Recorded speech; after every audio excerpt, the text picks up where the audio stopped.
Hello and welcome to Bristol Ideas. I'm Andrew Kelly and I'm hosting today's event. Freedom of thought and freedom of speech is at the heart of our work, but there's no question that freedom of speech, even in mature democracies, faces criticism, is under attack, is sometimes compromised, and advances made by one generation can be reversed by another. There's no one better to discuss this with than Jacob Mchangama. Jacob is a lawyer, human rights advocate, and former external lecturer of human rights at the University of Copenhagen. He is the founder and director of Justitia, a Copenhagen-based think tank focusing on human rights, freedom of speech, and the rule of law. His writings have appeared in many newspapers and journals around the world, including The Economist, Foreign Policy, and The Washington Post. His new book is Free Speech, a global history from Socrates to social media. This book builds on his podcast, Clear and Present Danger, a history of free speech, which has reached an audience of many hundreds of thousands of people in more than 120 countries across the world. This event is part of our series on the future of democracy. Jacob, thank you for joining us. Thank you so much, Andrew. You cover in this book, this excellent book, I must say, the long road, the many people, the writings and speeches, the laws made and the campaigns for freedom of speech. And I took many things away from reading this book, much of which was new to me. But what struck me most of all is how much we build on the past with this, many centuries of work, the many setbacks that have been faced. And there's a need for us to be vigilant to protect what we have, as well as extend it. Yeah, no, I certainly agree. At least if you think free speech is a good idea, which is not a given, of course. I very much agree that, it's a long history. I trace the origins of free speech back some 2,500 years ago to the Athenian democracy. There might have been earlier cultures where free speech was a crucial component, but if so, history hasn't left us any records, at least none that I have uncovered. But I don't think it's a coincidence that the Athenian democracy was the originator of free speech, because democracy and free speech go hand in hand, and since then, free speech has been lost, has been rediscovered, has been lost again, and built upon, and many of the same arguments that we fight over today are sort of really arguments that have been advanced before, from sort of, to which degree can we allow ordinary people direct access to the public sphere, to, what should we do about new communications technology? What about lies and propaganda? What about hateful speech, and so on? All of these arguments and discussions have actually been advanced before, and we actually have some historical experience with what happens if you try to limit free speech. So I'm happy that you took away those lessons from the book, because that was certainly intended. Now, there are some people who don't believe free speech is important. We see examples of that around the world. And I'm glad you mentioned that in your introductory comments. But why is it important? There are many instrumental reasons why it's important. There's many moral reasons why it's important. Sure, and to a large extent, I think that the many justification, I don't subscribe to one overarching justification to the exclusion of all others. I tend to think that there are many good arguments in favor of free speech that are mutually supportive rather than mutually exclusive. So one is, how can you have a democracy where people ultimately have the power, to decide on issues. We have a representative democracy, whereas the Greeks had a direct democracy. But still, how could you meaningfully vote for politicians in a representative democracy if you don't know what ideas they subscribe to, what political philosophies they have, and if you can't follow debates in Parliament, and of course you want to be able to criticize them all, you want to give them feedback, you want to be able to petition them, and you want civil society and a media to keep a vigilant eye on what politicians and governments get up to in your country, that has led to the resignation of your prime minister. Without free speech, certain parties might not have come to the attention of the public, and your prime minister might still be in office. And so, whether you're in favor of him remaining or not, I think that shows the strength of free speech. You can actually hold the powerful accountable. But of course, one of my favorite memes of free speech is that it's the bulwark of liberty. So it's a meme that is advanced by these radical British Whigs who write these pamphlets called the Cato's Letters in the early 18th century. And there they advance this idea that free speech is really the bulwark of the individual liberties. So, and I think that's true. I don't think,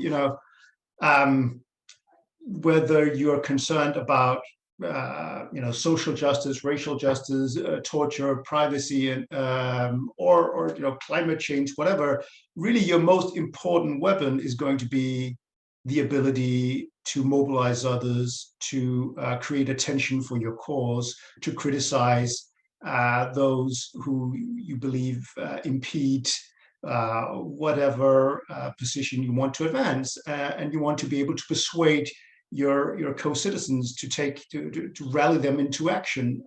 So in that sense, free speech is also essential for all other liberties. And of course, I would also say, the inherent dignity of every individual. You have certain ideas that are unique to you, and if you can't express them, because someone forces you into silence, that is also something that violates your inherent dignity as a human being. Then, of course, there's scientific progress would be very difficult if you didn't have a culture of free speech at universities and so on. So I think there are many benefits, and I would even say, in many ways, free speech is the antithesis of violence, in the sense that it is really the only way that people of very different philosophical, political, religious ideas can live together and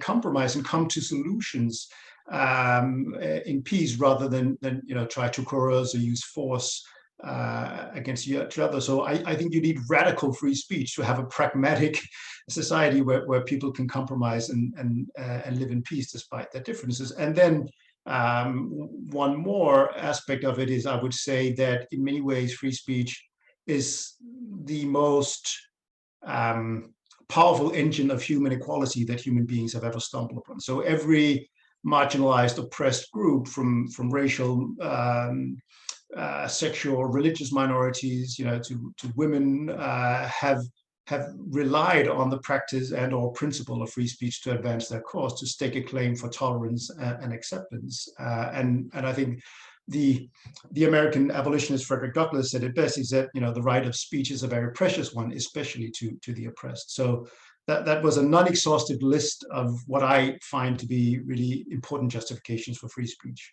And I think if you look at questions, say the question of the matter of race and racial justice, you look at what Martin Luther King said, you look at what Nelson Mandela said, prime advocates for freedom of speech. Yeah, exactly. So, and you can go all the way back to the whole battle over slavery in the US, where I mentioned Frederick Douglass, and he was someone who was heckled at an abolitionist meeting in Boston in 1860. So white Bostonians would not give him a platform because they feared, their commercial interests in the South. And a lot of Southern states in the US had really, really draconian punishments for advancing abolitionist ideas. Some of them had the death penalty. And someone like, and also when it comes to British colonialism, Gandhi was advanced a pretty radical conception of free speech, sort of saying that you should be able to criticize any person or system as long as you didn't advocate justice. He said that when he gave a very famous speech when he was actually sentenced by a British judge to 6 years in prison for sedition for peaceful resistance to British colonialism. And I think it's quite sad to see that in a number of former British colonies, colonial era restrictions on free speech, on sedition, and so on are still on the books and are now being used by the, whether it's in Hong Kong, whether it's in India, number of African states, to silence the very people who are supposed to benefit from decolonization. And as you mentioned, South African apartheid relied heavily on censorship, and Nelson Mandela, just before he became a president, gave a really, I thought, eloquent speech about the merits of free speech and why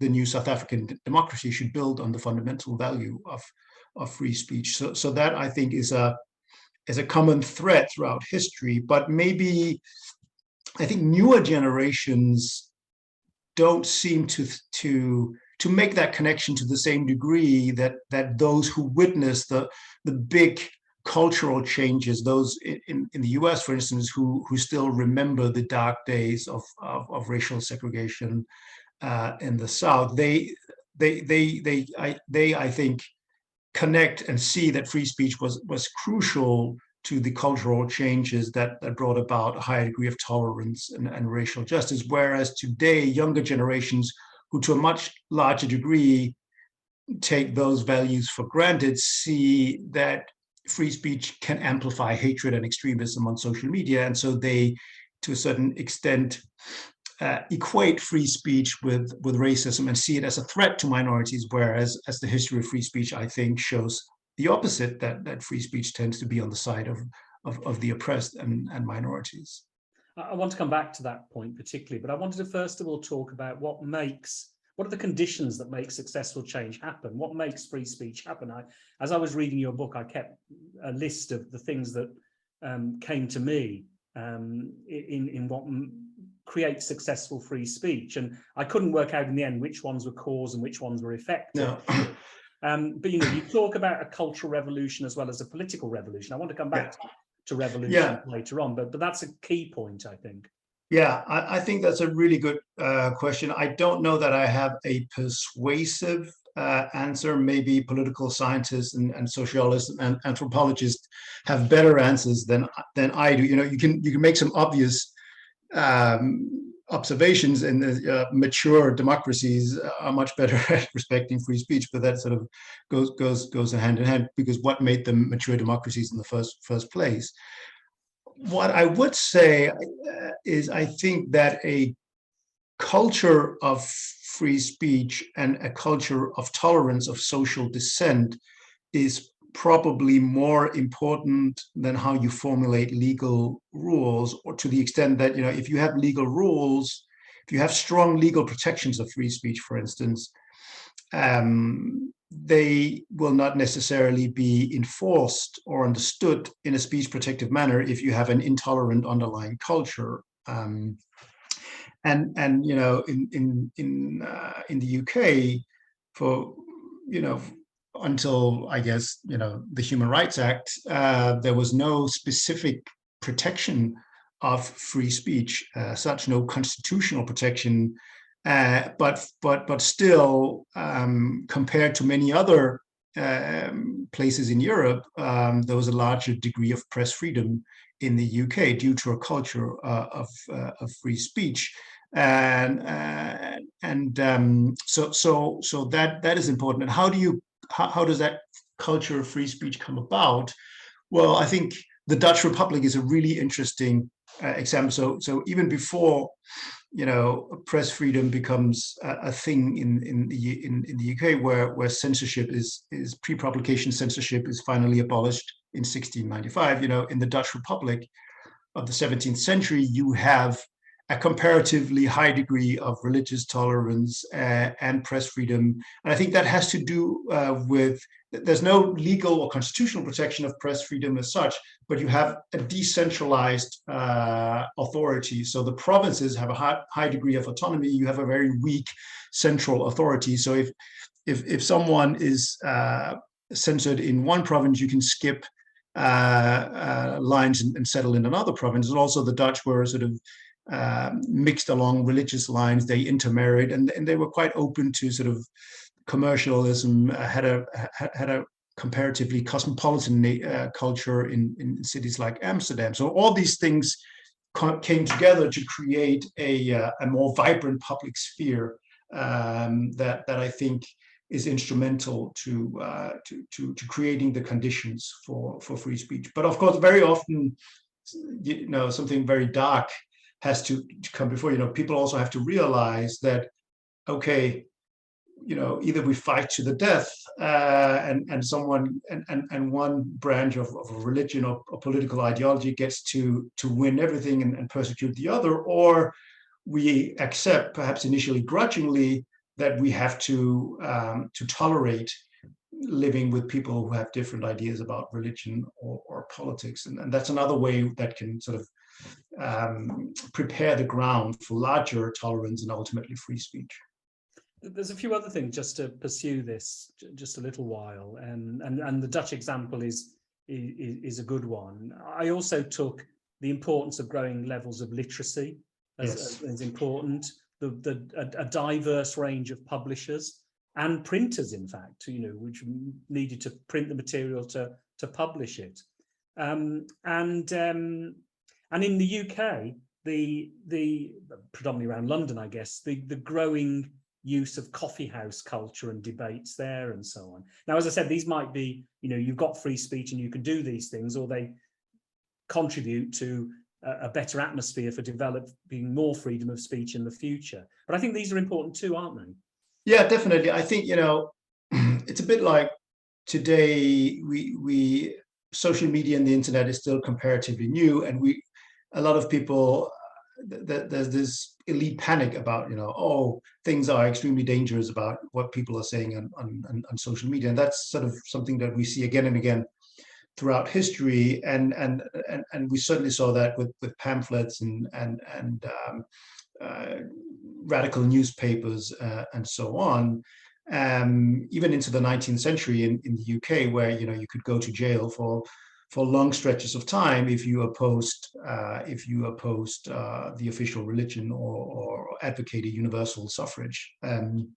So this idea of providing the unwashed mob with an equal voice in public affairs was certainly not something that was acceptable in the early 19th century UK. But what you see is that when you have higher degrees of literacy, when gradually people are being accustomed to being confronted with viewpoints that were previously seen as so dangerous that no state could exist if those viewpoints were given publicity, and you see suddenly, well, the world will not fall apart if we allow Catholics to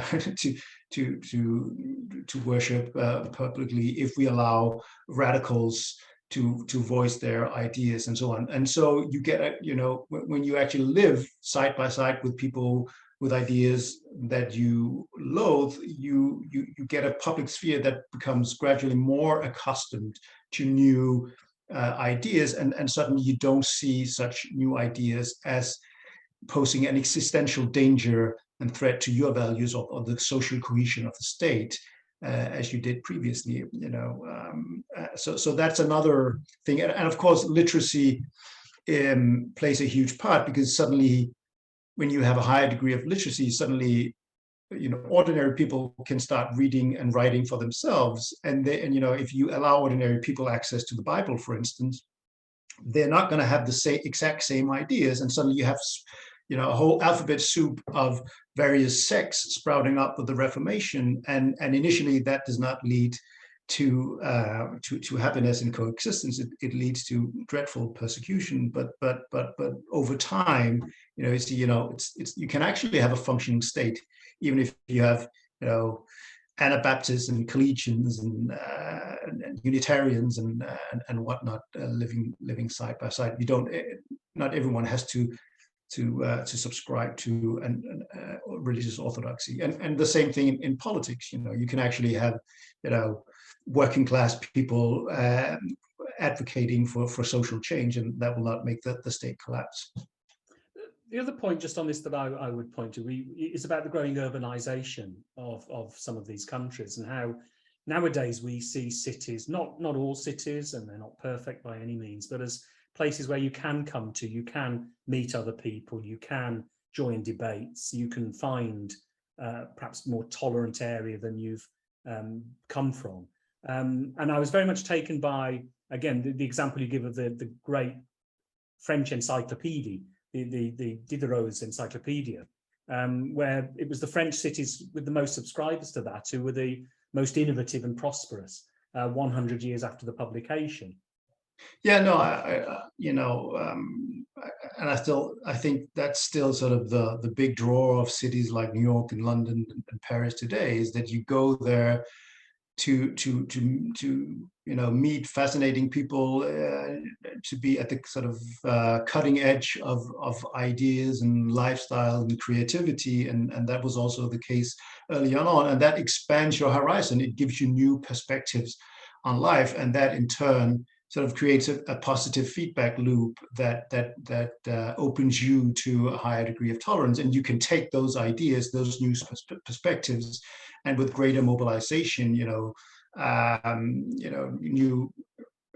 when you suddenly have you have a telegraph, you have you have trains, you have steamboats, and so on. Ideas move across borders, and that tends to and that in a lot of instances will then sort of expand tolerance. Of course, it's not a one-way direction. We've certainly also seen, in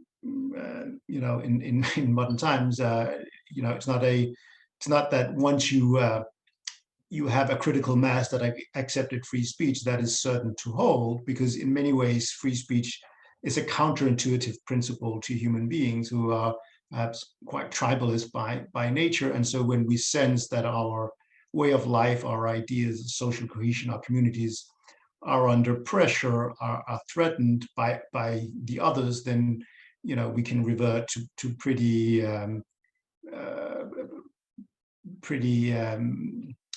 draconian conceptions of intolerance, and that can change rapidly. So in that sense, it's not, once we've reached a free speech at a certain level, then we can just take it for granted. And I think that's what we're seeing right now, where for more than a decade, free speech has been in a recession, I'd say, even in democratic states, and democratic governments are pushing all kinds of laws to sort of rein in free speech. Let's look at a few of the examples you give through time, because I think it shows both why free speech developed during these periods, but also some of the limits that were put on free speech. And I think we should remember that there are always limits. There's always a but on this, isn't there, to things. So if you talk, for example, the English Revolution and the role of the levelers there, talk us through that one. Yeah, well, the 1640s is, of course, a very tumultuous time.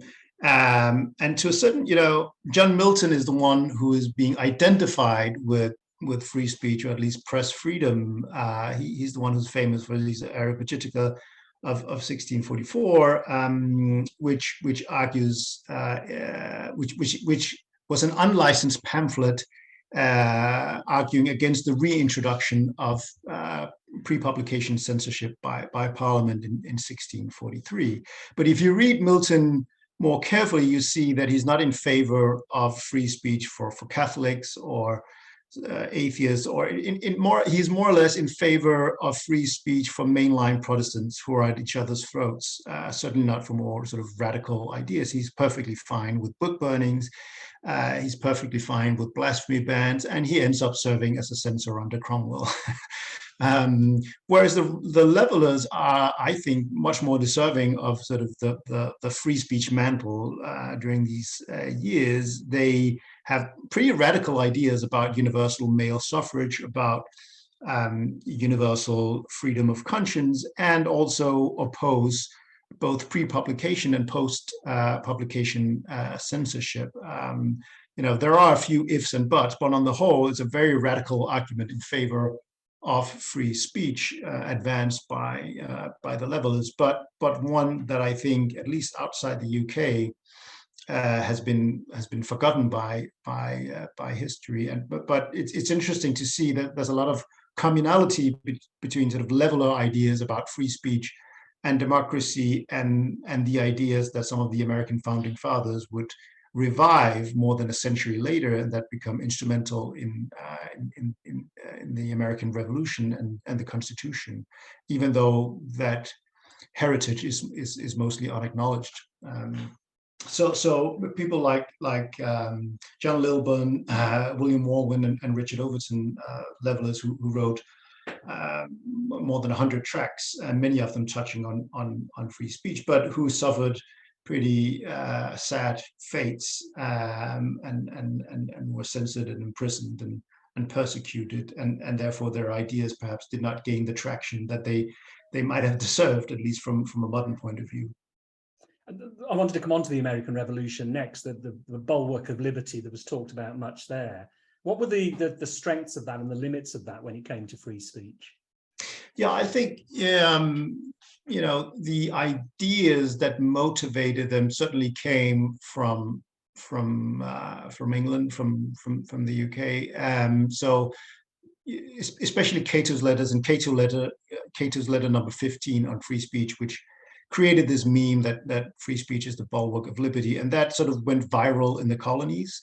So it was shared in taverns, it was reprinted endlessly in colonial newspapers, and it created a resistance to seditious libel prosecutions by colonial governors, and so there was a famous case in 1735, I think, where a printer, where a jury refused to convict a printer for seditious libel, and since that case, it became virtually impossible for governments to convict American colonists in jury trials for seditious libel, and that in turn made it much easier for colonial dissent, anti-British sentiments to rise up, because it could no longer be contained by legal measures. So that created a culture of free speech that was instrumental in rousing colonists against the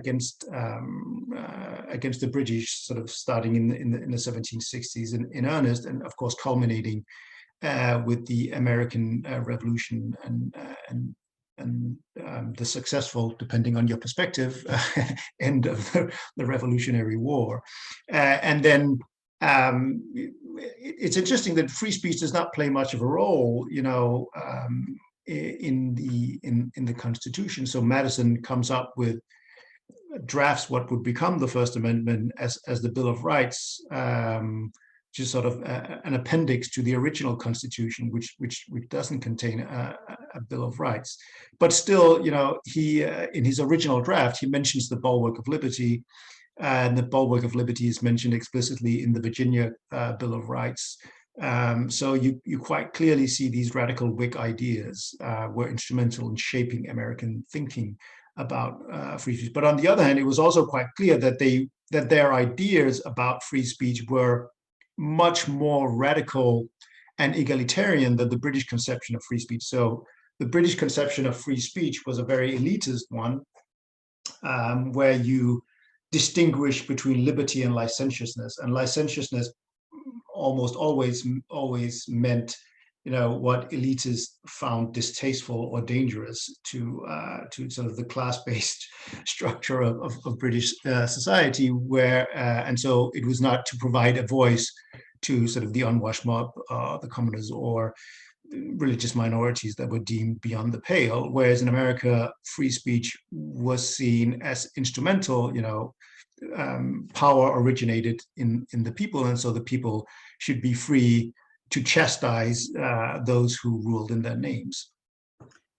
Moving on to the French Revolution. Oh, sorry, just on the Constitution then. I mean, of course, the Constitution ignored the free speech of some people, slaves, but it's still seen as one of the most important founding documents, isn't it?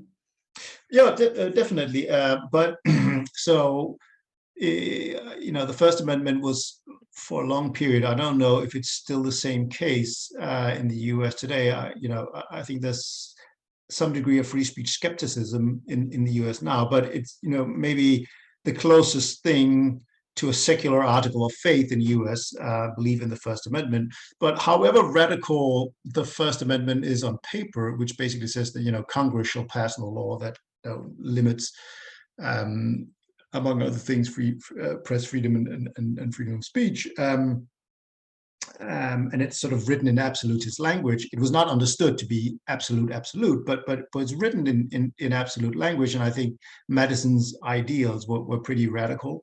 But you really have to get into the 20th century before it gets real teeth, the First Amendment. So for a long time, it didn't apply to the states. It only applied to the federal government. So as you rightly said, southern states could adopt all the laws they wanted to limit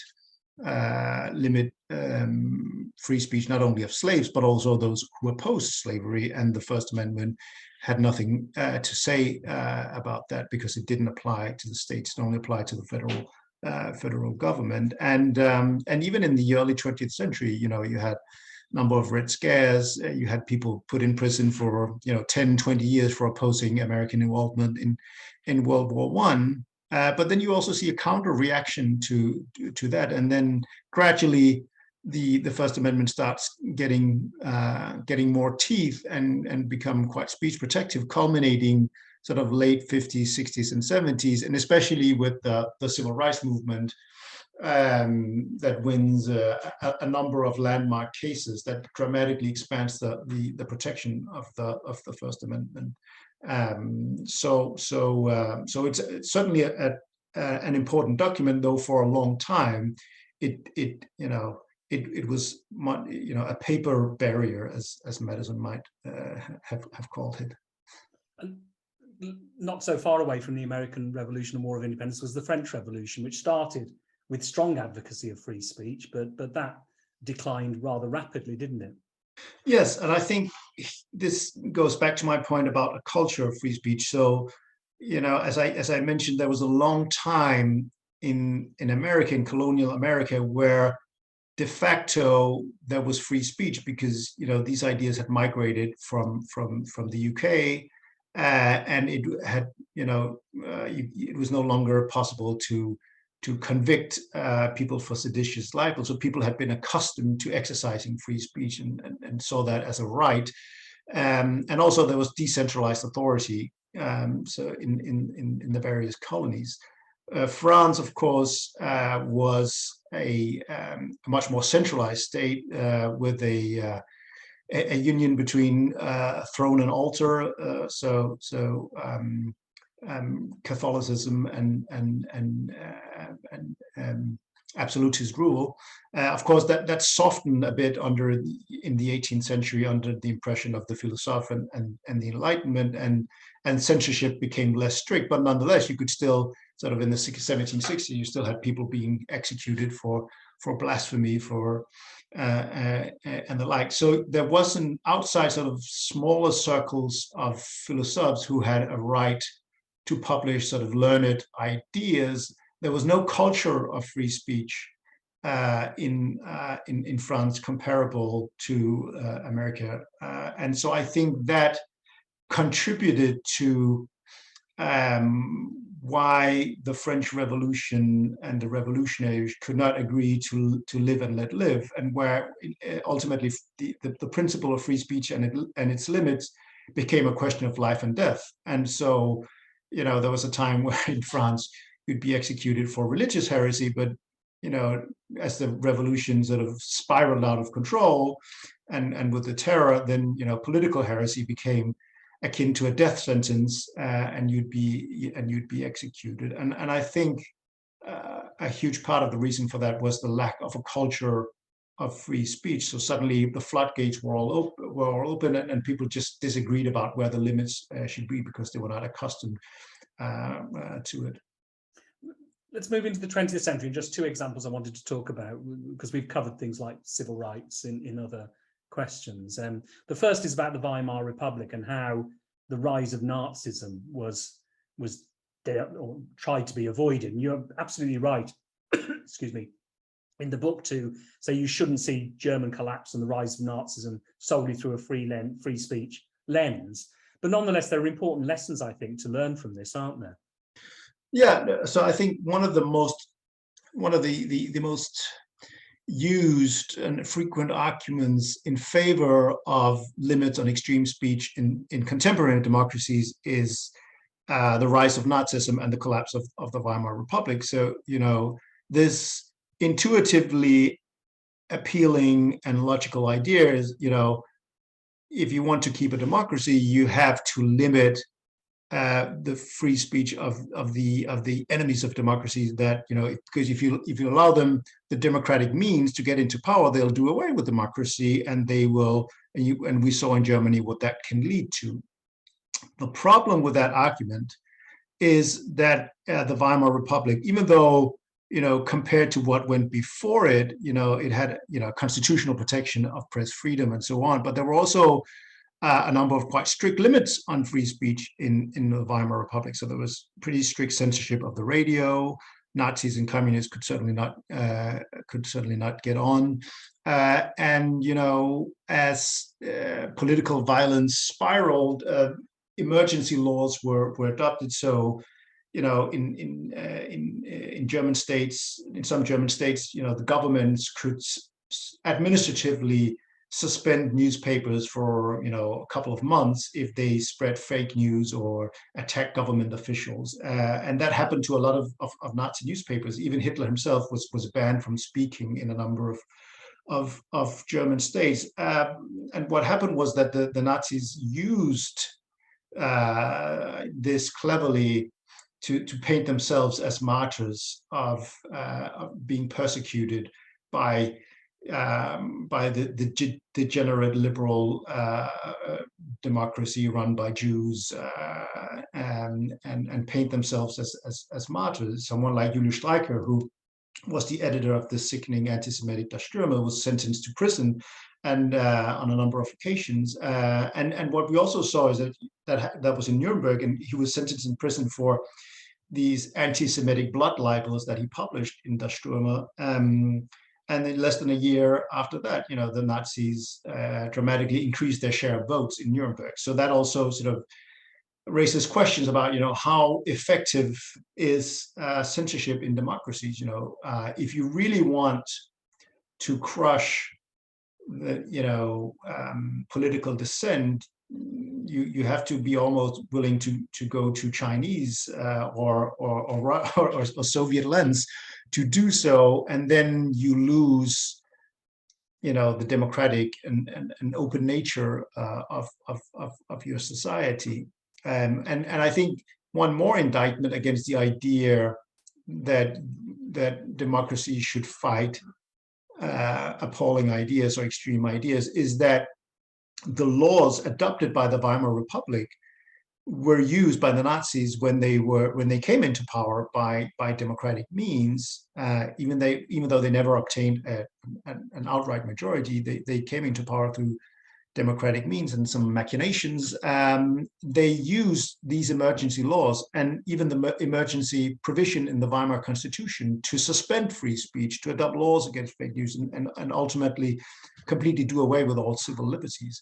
And so in that sense, is that a good precedent president to adopt. I'm not convinced. And I think, if you argue in democracies, as if you, at least if you're committed broadly to liberal ideas that underpin democracy, then I think if you want to limit free speech, at the very least, you should have the burden of proof, when it comes to arguing that this will be a necessary and an effective means of achieving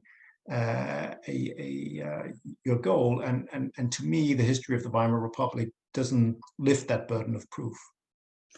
Moving right to almost to the end of the century and the Velvet Revolution and the collapse of communism, and here you had, in many cases, a bloodless revolution. You had democracies created, but it built upon a lot of work, didn't it? From going right back to the Helsinki Accords through to creation of Charter 77, the Samizdat material, and the kind of growth of informal civil society within those countries prior to the revolution itself. Sure, and this is a very optimistic phase in history, where, as opposed to today, where we tend to think of liberal democracy in crisis and recession, where democracies were optimistic and they were using, today democracies are on the defensive, they're willing to compromise free speech, but at that time they were much more optimistic. They saw the potential of free speech to undermine totalitarian states from within. So the Helsinki Accords advanced the idea of human rights. Western states get the Soviet bloc to accept human rights ideals, and that is used by dissidents behind the Iron Curtain to try to hold their governments accountable. And it gives human rights groups, sort of new human rights groups like Amnesty, like what will become Human Rights Watch, something to hold on to say, listen, you're violating these rights of your citizens. And it also provided Western governments, democratic governments, something to beat the Soviet bloc with. And so in that sense, it created momentum for groups of dissidents within the Soviet bloc. It gave them legitimacy, it gave them a voice, even though, it made the Soviet bloc sort of hesitant about the degree to which they could crack down on them, because it would show that they violated the accords that they had just signed, and would show them as hypocrites. Of course, they ultimately ended up violating them, but it put them on the spot, and I think contributed significantly to the fall of communism. Again, it would be it would be irresponsible to try and explain the collapse of communism through the lens of free speech. Many other factors contributed, but I think it certainly played a part, and you see that in speeches by Václav Havel and Lech Walesa, who were instrumental in Czechoslovakia, as it was called at the time, and Poland in the overthrow of communism, and both of whom became presidents of their respective countries after being imprisoned and as dangerous dissidents. And I suppose it builds on what had taken place some decades before with the Universal Declaration of Human Rights, which was definitely it builds on the ideals of international human rights. The Helsinki Accords refers to what is called the International Covenant on Civil and Political Rights, the International Covenant on Economic, Social, Cultural Rights. So these attempts to draft legally binding human rights treaties for all states, at least all states that ratify them, to observe and respect. So again, this was a very optimistic time in sort of the third wave of democracy, where democracy expanded and an authoritarian state collapsed, and you thought of that this was the ultimate triumph of democracy that would conquer all before it, and free speech would be extended to all corners of the world. And then we woke up to a different reality that we're still living through. And one of the sadnesses, of course, of the Velvet Revolution is where countries like Hungary and Poland are now, really. Yes, definitely. Of course, this is another constant through history, is that people and movements that argue for free speech at a certain moment are very rarely principled, and very often more than willing to compromise free speech, use it as sort of a rhetorical, strategic tool for mobilizations when they're under pressure and the minority, and then when they get into power, they're willing to sacrifice free speech and deny it to their own opponents. And Orban, Viktor Orban, was sort of an anti-communist liberal at one point, is certainly a very good example of someone who has, in a very clever way, I think, in Hungary, you don't see people being, people are not yanked from the streets and put into prison the way that they were during communism. So he's much more clever in the sense that he sort of has his cronies owning private media, and creates these rules that make it difficult for alternative media, government critical media to have a voice in public affairs. But it's not sort of the old school censorship of the Soviet bloc, which gives it a veneer of legitimacy, but it's quite clear, I think, that dissent is being suffocated in a country like Hungary and Poland as well. Let's bring it right up to date, which is the social media and the digital revolution. There was this great burst of optimism when this started, or around that time, with the Arab Spring particularly, but the idea that we could all communicate with each other freely and easily, and that there would be all sorts of good results coming from this. But this is a major problem, isn't it now? Yeah, I think, if you go back to 1996, I think it's John Perry Barlow wrote this often quoted Declaration of the Independence of Cyberspace, and it was a vision of a completely limitless, borderless cyberspace internet where governments had no power, and there were no limits. So it was a radically decentralized space. Of course, when he wrote that, there were maybe sort of 30-40 million people online, and the internet really was a decentralized space. Today, the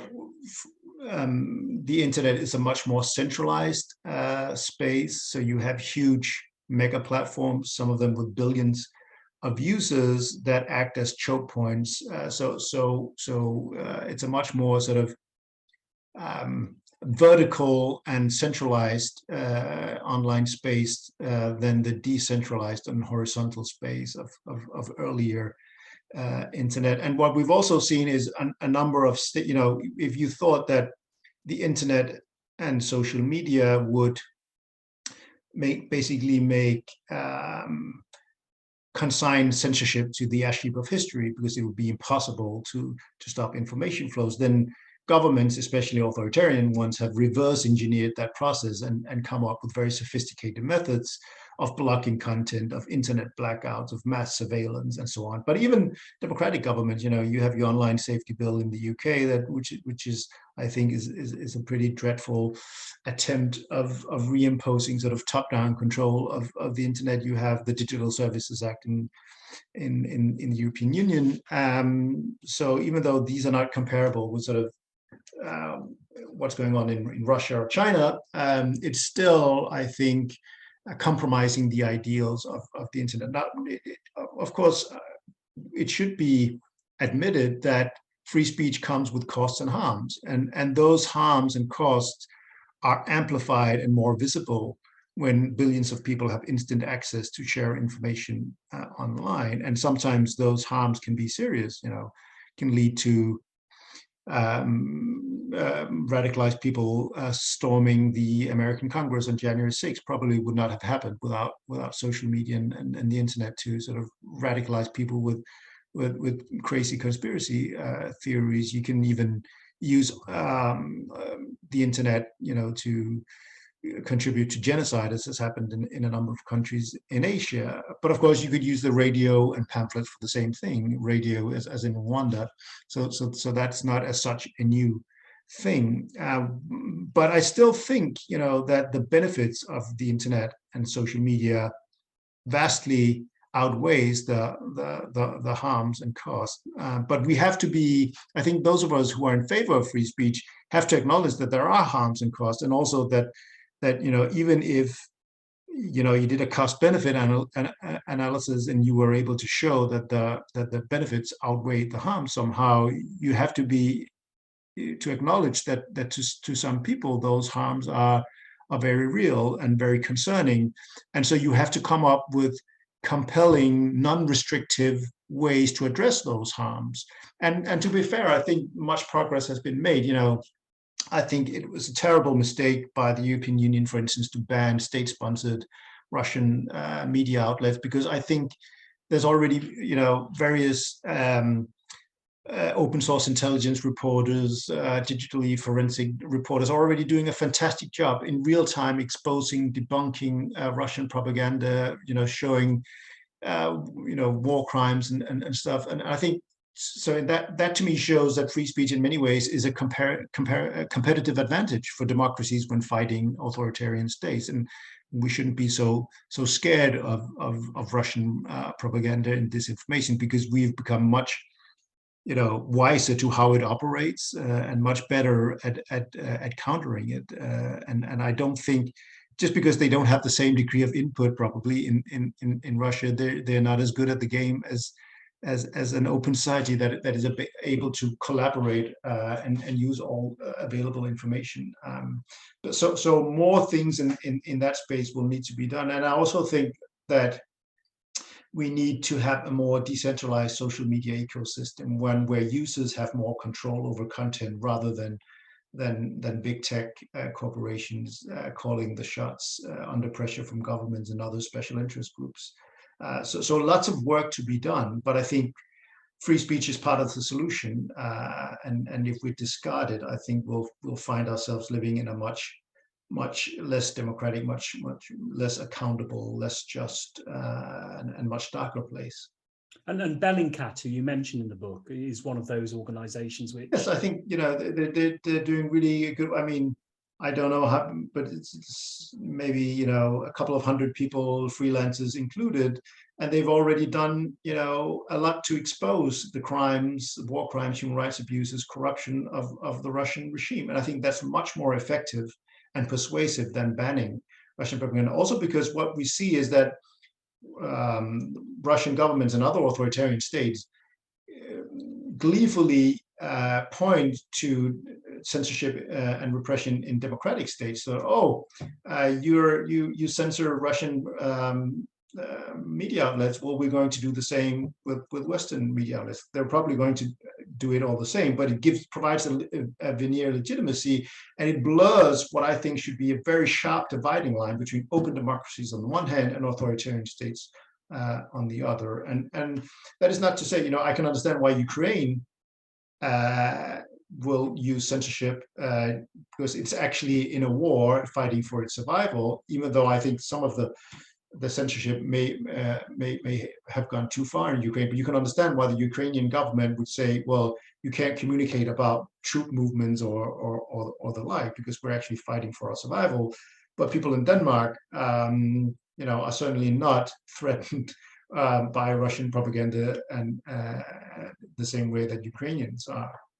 So I think, there are limits to free speech, but we have to really, really be careful about them and not sort of use them willy-nilly and sort of open the floodgates for scope creep that will then be used for new emergencies, real and imagined, and really insist on only very, very special cases where, for instance, the life of nation is generally at risk. Just on a couple of these points, and then I'll conclude. The first is, do you think Trump should still be banned from some of the social media platforms? No, I thought at the time it was the right call and justifiably, because the Capitol was being attacked, and he was a president who refused to really call his supporters back. And I think the hearings have confirmed that that he really had a very irresponsible role to play. But but sort of an indefinite suspension, I thought, was the wrong move. And especially when you consider that um, government officials and heads of states from brutally authoritarian states are on Twitter and Facebook and are able to communicate. And whatever you might think of Trump, he's pretty liberal compared to the mullahs and in the ayatollahs in Iran. And so if Trump should be purged from from Twitter, what about the ayatollahs and so on and so forth? So I thought initially it could be justified, but not in the long run. And the second area is higher education, where some of these battles seem to be being fought at the moment. There was a very interesting case under lockdown, December 2020 at Cambridge University, where they voted against introducing a guideline that would have required students and staff to be respectful of other people's opinion, and they favoured tolerance instead. That's something you'd support, I guess? Yeah, to me, I mean, I don't know the specifics of the case, but I think that's right. I think it's if you're at a university, it's a good thing to have a respectful tone if you discuss things, but you don't necessarily have to be if you start to writing it down in guidelines, you have to be respectful of ideas that you find are wrong, or then to me it seems like tolerance is a better idea. Yes, you have a right to advance certain ideas, but I don't have to respect them. I'll tolerate them, but I might go. I might write a scathing criticism opposing them because I think they're fraudulent or wrong or incomplete or whatever. So I think that tolerance is a better ideal than being respectful. And just a final point about what more can we do? I mean, one of the things we've discussed with a number of people going back to when we did an event with Francis Fukuyama is how sometimes we've been complacent about defending liberal democracy and that we need to up our game a bit. What other things we do? You talk, for example, in the book about not responding to everything online, avoiding all the noise, be a robust defender of free speech. Well, yeah, I think, funny enough, Stoicism, maybe have some good lessons about developing a detached attitude to insults and so on. That's one part of it. But then also, being, if democratically elected governments if they're being rewarded by limiting free speech slice by slice, then they're likely to continue that erosion. So if those citizens affected by it don't protest, then the development might continue. So I think I'm appalled that across the European Union, no one really protested against these decisions. For instance, to use censorship against, even if it was Russian media. And I think most people probably don't even know about it. So not just taking free speech for granted is important. But then also, I think those who care about free speech, who are sort of activists, have to be very careful about not being sucked into taking up sort of partisan and selective hypocritical positions on free speech. So if you're concerned about free speech on universities, then if your whole free speech campaign is about opposing the woke and the snowflake social justice warriors, but you have nothing to say about conservatives or attempts to free speech by the right, then you're not a very persuasive free speech campaigner, and you're likely to contribute to the views among liberal progressives that free speech has become sort of a thin veneer for right-wing activists. So I think being principled is key to persuasive free speech activism, and that in democracies where you do have a high degree of free speech, that very often means having to hold your nose and defend viewpoints that you abhor. But that's the litmus test. Well, one project we're involved in at the moment is trying to have better conversations where we do disagree. Where we still make progress as well. Yeah, and I think that's really important. I think it's important that younger generations especially are instead of shielding them from ideas that they make them uncomfortable, they should be immersed in them and be accustomed to then see that as something to be embraced. Well, one thing we can all do is read Free Speech, A Global History from Socrates to Social Media. It's out now from Basic Books. We do urge you to read this and to act on it. Thank you, Jacob, for joining us today. Thank you, Andrew. It was a pleasure.